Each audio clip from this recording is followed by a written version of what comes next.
Good morning. This hearing will come to order. I want to welcome everyone to today's hearing titled VA and Human Tissue, Improvements Needed for Veteran Safety. This hearing focuses on VA's continuing problems with the tracking and management of biological implants, which include skin grafts, bone grafts, heart valves, tendons, and other products that use human tissue. In a previous hearing in January, this subcommittee examined continuing issues regarding prosthetic procurement,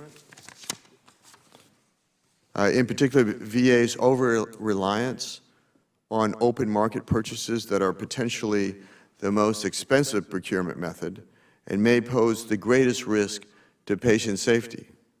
VA contends that waivers are necessary to accommodate clinician preference for products with which they are familiar. However, our investigation of this billion-dollar industry shows that there may be ulterior motives. In this regard, over 57% of biological implants are procured by VA as open market purchases. And we have found that several VA clinicians serve on the board of directors of at least one of the major suppliers to VA of biological implants on the open market. VA's failures regarding biological implants go well beyond possible conflicts of interest in procurement practices. Our investigation reveals that the problems include VA's failure to adequately vet biological implant vendors to make sure that they are registered with the Food and Drug Administration and that they are utilizing best practices, such as those established by the American Association of Tissue Banks. Even more concerning is that VA lacks any ability to identify the sourcing of the material used in biological implants and track it from donor to recipient. The lack of such a tracked and trace system poses very serious and unnecessary risks to patient safety. Although it is very difficult to attribute adverse events to tissue product contamination, one recent example of a contaminated transplant shows the ramifications. According to a report in the Journal of the American Medical Association, the kidneys of an Air Force recruit from North Carolina who died from a rabies infection in July 2013 were transplanted into a Maryland veteran who later died from complications with rabies. Illegal trafficking of human tissue jeopardizes the supply chain of biological implants. A 2012 report from the International Consortium of Investigative Journalists indicates that trafficking in human tissue crosses international boundaries. One of the most egregious examples of such trafficking within the United States is the case of a dentist in Brooklyn who lost his license due to drug addiction and who then created a massive scheme to plunder tissue from funeral homes, including from people who had died of cancer, HIV, and infectious diseases. He would pay undertakers, falsify required records, and then resell the tissue under the business name Biomedical Tissue Services. Significantly, at least one of the alleged customers is a current supplier to VA and has received repeated citations from the FDA for cross-contamination issues. Apparently, VA took no action to address this major safety violation with that company, even after receiving a biological implant from the vendor. GAO and the VA's Office of the Inspector General have documented weak inventory controls that make it difficult, if not impossible, for for VA to identify the patients into whom they were implanted. In its written statement, GAO found that VA uses informal tracking systems that are not standardized or shared across departments, and that even when used, are prone to error because they rely on manual data entry. In its statement for a previous related hearing in January, GAO found that for some clinical specialties, including gastroenterology, interventional radiology, and pulmonary, identifying information on implants was not tracked in any system. Given the incomplete and inaccurate data regarding inventory control, serious doubts are raised about VA's ability to identify patients in the event of contamination of a product.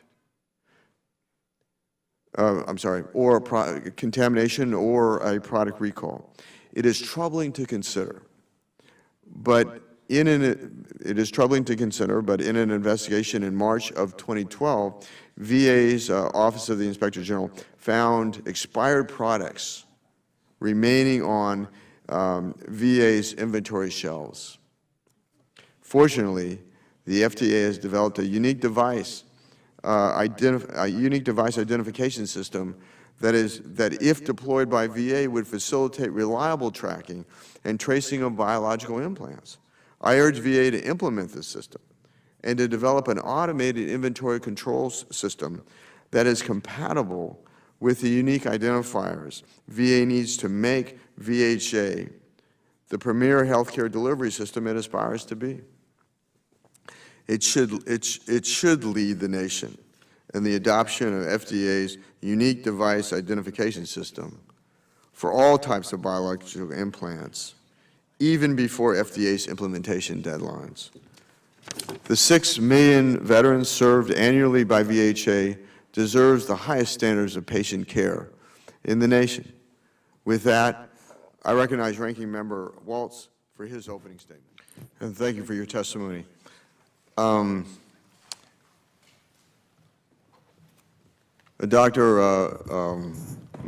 Matowski, there are at least 10 VA doctors on the board of directors for the Musculoskeletal Transplant Foundation, of which VA has purchased over $1 million in biological implants over the past 15 months. Is this relationship a conflict of interest? Mr. Chairman, thank you for your question.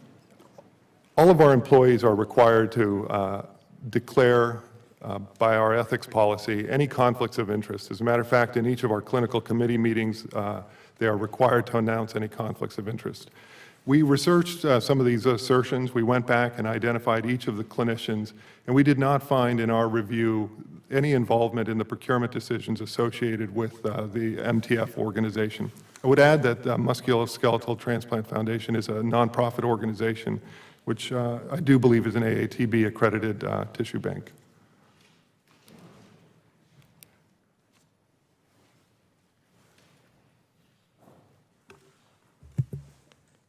Thank you. I think that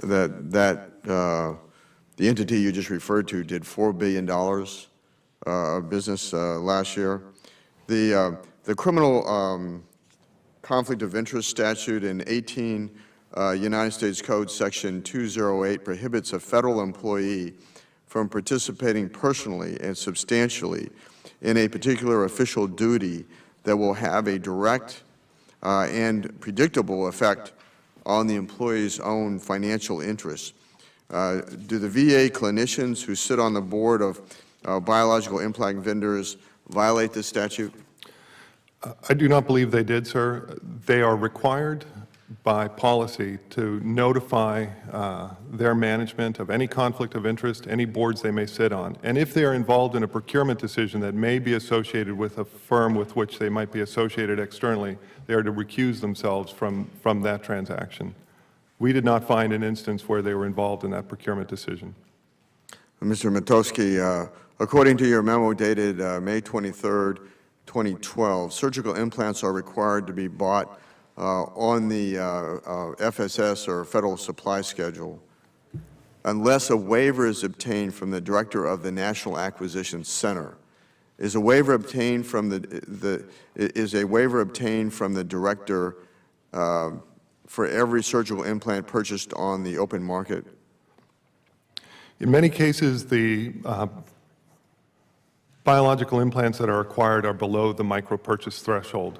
Since those are not going to be affected by a procurement organization or a contracting officer, many of those do not have a waiver. I will point out that in, I believe it's fiscal 13, there were 21 waivers.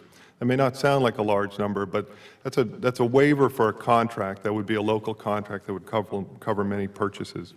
So his memo only attests to 7%. We have actually requested that our contracting officers increase their scrutiny to ensure that anything that we're acquiring that doesn't conform to the VAR, this is the VAR hierarchy, that we have waivers for that. And we're able to monitor that now much better in the procurement organization. Is it something like, my understanding is something like 97% of the purchases are micro purchases? Something I think in the biologics area, it's about 95%. Thank you. That just means all those purchases are negating that rule. Is it just seems to me that that there's an intentional effort to negate the rule by virtue of doing the smaller purchases. Well, you know, I don't know that, with all due respect, sir, I don't know that that's necessarily the case. In many cases, these are acquired in time for a surgical procedure. So a surgeon may be going into a procedure and will acquire that item. A dermal graft may be a micro purchase, but in some cases, some of our dermal grafts have to be stored at negative 43 degrees Fahrenheit, and you know the storage requirement for that would negate us having it around for quite a while. So you'll acquire it in time for the procedure, and we're not keeping a significant stock of these items.